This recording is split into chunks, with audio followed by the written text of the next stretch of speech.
apa kabarnya hari ini? Bertemu lagi dengan Bunda Devi dan juga bunda-bunda yang ada di sini.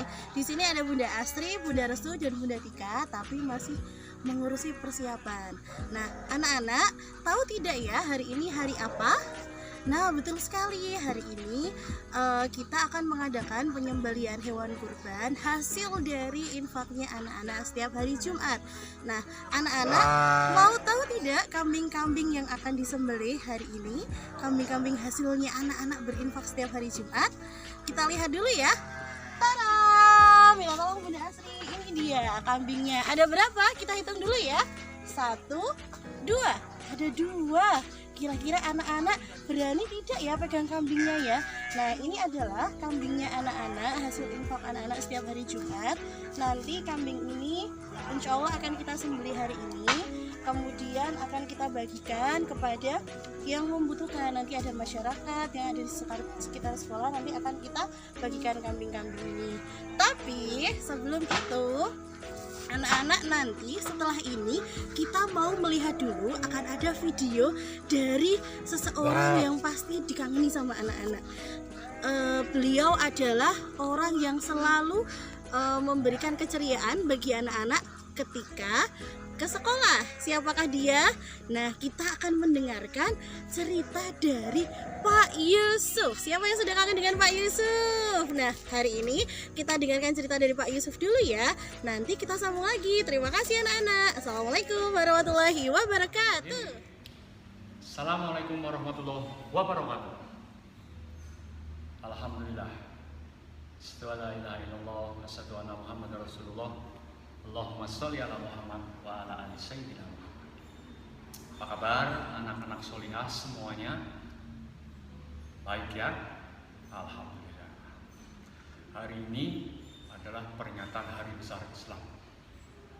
Umat muslim seluruh dunia memperingatinya. Hari ini bertepatan dengan hari apa anak-anak solihah? Hari Raya Idul Adha, di mana semua umat muslim dunia memperingatinya ya, dengan memotong hewan kurban. Ada yang lembu, ada yang sapi. Kalau di negara Saudi Arabia sana banyak yang memotong hewan kurbannya, yaitu unta. Ada yang tahu unta, ada yang pernah lihat unta, ada yang pernah pegang unta. Tentunya sudah ada ya. Wah, luar biasa. Alhamdulillah kalau sudah pernah lihat unta. Unta itu ciptaan Allah yang sangat kuat ya.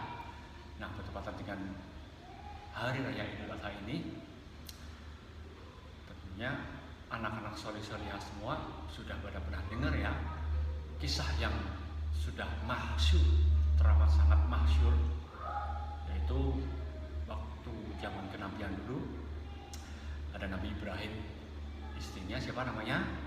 Siti siapa? Siti Hajar. Masya Allah. Nabi Ibrahim dan beristrikan Siti Hajar waktu zaman kenabian dulu sangat merindukan seorang anak, mendambakan seorang anak, dan lama sama Allah diberi anak lama, dan ujian yang sangat berat. Sampai suatu hari Nabi Ibrahim itu sudah memiliki anak, dan beliau meninggalkan putranya Ismail sama ibunya Siti Hajar di tengah gurun pasir yang padang dan tandus. Waktu itu namanya Bakah, dan sekarang dikenal dengan orang-orang muslim Mekah. Karena waktu itu Nabi Ibrahim harus berangkat ke Palestina ya. Ada perintah dari Allah Subhanahu wa taala untuk meninggalkan istrinya itu Siti Hajar dan Ismail itu di padang tandus yang sangat gersang, tidak ada pohon, ada pohon pun hanya pohon tidak bisa dikonsumsi, hanya kecil saja. Nah, ujiannya sangat berat. Maka berangkatlah Nabi Ibrahim alaihissalam itu meninggalkan Siti Hajar dan Ismail kecil, hanya dibekali makanan seadanya sama baju yang dipakai saja. Berhari-hari mereka di situ.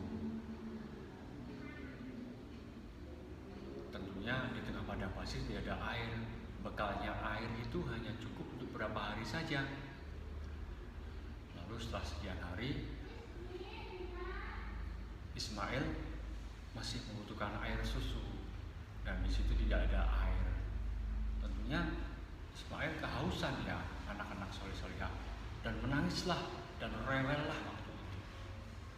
Lalu Siti Hajar kebingungan, ibunya kebingungan. Wah, bagaimana ini? Konon seperti itu dia. Wah, bagaimana ini ya supaya mendapatkan air? Lalu Siti Hajar berlari-lari ke sana kemari, berlari-lari ke sana kemari mencari air. Kalau sekarang di tempat itu dikenal dengan dilaksanakan rukun haji, itu lari antara Sofa sama Marwah. Nah waktu itu Siti Hajar berlarian dari Sofa ke Marwah, dari Sofa ke Marwah. Air, tidak ada air, hanya untuk mencari air untuk kebutuhan Ismail. Tanpa disangka-sangka dan tanpa diduga-duga, yang muncul airnya itu dari mana? Bukan dari tempat larinya Siti Hajar, tapi dari kaki Ismail. Dari kaki Ismail yang menghentak-hentakkan di atas pasir, yang gurun pasir itu, maka muncullah air. Nah, lalu Siti Hajar berkata begini, Jamjami, Jamjami. Apa itu anak-anakku yang solih-solihah? Bermuncullah, keluarlah, berkumpullah. Maka air itu berkumpul. Nah, sekarang sampai hari ini air itu ada, yaitu dinamakan apa? Anak-anakku yang solih-solihah, Jamjam, Jamjami. Berkumpullah. Berkumpul sampai sekarang. Nah, besok ya, insya Allah ya, anak-anak yang soleh-soleh ya, kalau bisa berangkat umroh dan berangkat haji, insya Allah ya, kita lihat suatu hari pernah kok itu sering dibuka, sumur itu dibuka, nanti anak-anak soleh-soleh bisa lihat di situ. Wah, seperti itu betulnya sampai hari ini. Padahal itu ribuan tahun yang lalu peristiwa itu terjadi, sampai hari ini air di Zam-Zam itu masih ada. Masya Allah. Konon singkat cerita, maka besarlah Ismail. Nabi Ibrahim mengasuh Ismail sama Siti Hajar melalui jarak jauh, berangkat dari Palestina kembali lagi ke Mekah, terus. Nah, suatu hari Nabi Ibrahim bermimpi bahwa dalam mimpinya itu, nah kalau seorang nabi, anak-anak soleh-solehah, bermimpinya itu adalah petunjuk. Itu adalah wahyu dari Allah yang harus dilaksanakan. Masya Allah. Bermimpinya yaitu menyembelih Ismail. Setelah sekian lama punya anak, sekian lama mendapatkan seorang anak, dan ternyata setelah diberi anak, diperintahkan untuk disembelih. Masya Allah. Jadi dalam mimpinya itu Nabi Ibrahim menyembelih putranya. Siapa? Ismail. Dengan berserah diri pada Allah, maka Ismail mengungkapkan jawabannya ketika itu berdialog dengan Nabi Ibrahim. Wahai anakku, sesungguhnya aku bermimpi bahwa aku menyembelihmu dalam mimpiku itu. Lalu Ismail menjawab, wahai ayahku, lakukanlah yang diberitakan Allah kepadamu. Masya Allah. Maka waktu itu Ismail berserah diri, kalau memang itu perintah Allah, laksanakan ya Allah. Hebat ya anak-anak soleh-solehah, begitu sabarnya, begitu taat dan patuh sama perintah Allah. Lalu dilaksanakanlah mimpi itu, dan Ismail bilang, wahai ayahku, sebelum kau melaksanakan itu, nanti pedang itu diasah dulu supaya tajam, lalu badanku ditaliin dulu tanganku sama kakiku supaya aku tidak meronta-ronta. Maka dilaksanakanlah perintah dalam mimpinya Nabi Ibrahim itu. Pedang sudah diasah dengan lengkap, dengan siap untuk melaksanakan perintah itu. Sebelum dipotong lagi, Ismail bilang gini, wahai ayahku, nanti bajuku ini yang aku pakai ini serahkan ke ibunda ya, buat kenang-kenangan. Begitu katanya. Masya Allah. Lalu dilaksanakanlah pemotongan. Dengan suasana yang luar biasa itu, maka dilaksanakan pemotongan itu. Ternyata apa anak-anakku soleh-solehah? Tidak bisa. Wahai ayahku, kata Ismail, kenapa tidak engkau lakukan segera? Padahal sudah dilakukan. Kalau ayahku tidak tega, aku akan membalikkan wajahku, supaya ayahku tidak melihat wajahku. Dan Ismail berbalik arah, tetap tidak bisa. Dan di sebelahnya itu ada batu besar. Satu bunga batu itu ditebas pakai pedang itu. Bisa tertebas, bisa pecah batu itu. Tapi untuk memotong leher Ismail tidak bisa. Masya Allah. Itulah ganjaran orang yang bertakwa pada Allah. Allah itu pasti akan menolong. Dan ternyata apa anak-anak yang soleh-solehah? Sekian lama tidak bisa memotong leher Ismail, maka Allah gantikan dengan domba yang begitu besar di sebelahnya itu. Masya Allah.